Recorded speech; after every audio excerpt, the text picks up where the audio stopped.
राजधानी दिल्ली के विज्ञान भवन में आयोजित नारी शक्ति वंदन सम्मेलन में महिला सशक्तिकरण का बड़ा संदेश देखने को मिला। प्रधानमंत्री नरेंद्र मोदी की उपस्थिति में हुए इस कार्यक्रम में दिल्ली की मुख्यमंत्री रेखा गुप्ता ने महिलाओं की भूमिका और उनके बढ़ते नेतृत्व को लेकर बड़ा बयान दिया। मुख्यमंत्री ने कहा कि अब महिलाएं सिर्फ भागीदार नहीं बल्कि निर्णय लेने की प्रक्रिया का मुख्य हिस्सा बन चुकी हैं।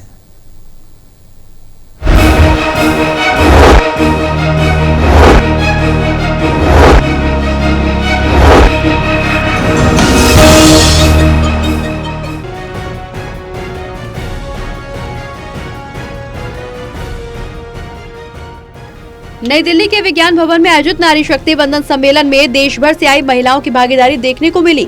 इस दौरान मुख्यमंत्री रेखा गुप्ता ने कहा कि देश की तरक्की और वैश्विक पहचान में महिलाओं की भूमिका बेहद अहम है और आज की नारी हर क्षेत्र में अपनी अलग पहचान बना रही है।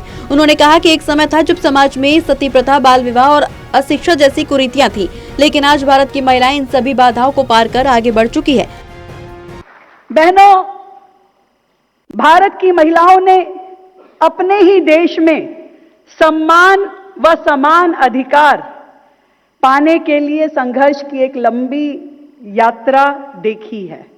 भ्रूण हत्या, सती प्रथा, बाल विवाह, अशिक्षा, विधवा होने पे दोबारा विवाह होने की अनुमति से लेकर के पर्दा प्रथा में किस तरीके से भारत की बेटियों ने बेटी बचाओ से लेकर के जब ये सफर शुरू किया, एक समय जब बेटियों को कोख में ही मार दिया जाता था, उस समय से जब हम शुरू हुए तो अगला युग आया बेटियों को पढ़ाने का, तो हम बेटी पढ़ाओ के युग में गए।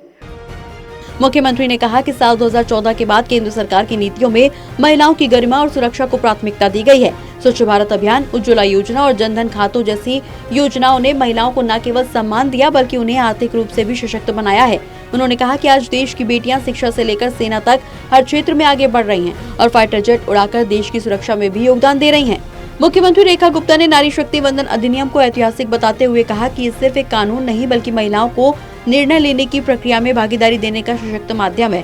संसद और विधानसभाओं में 33% आरक्षण का प्रावधान देश की लगभग 70 करोड़ महिलाओं के लिए नेतृत्व के नए अवसर खोलेगा। साथ ही उन्होंने महिलाओं से इस अभियान का हिस्सा बनने और वुमेन लेड डेवलपमेंट के संकल्प को मजबूत करने की भी अपील की। टोटल टीवी के लिए प्रणय शर्मा की रिपोर्ट।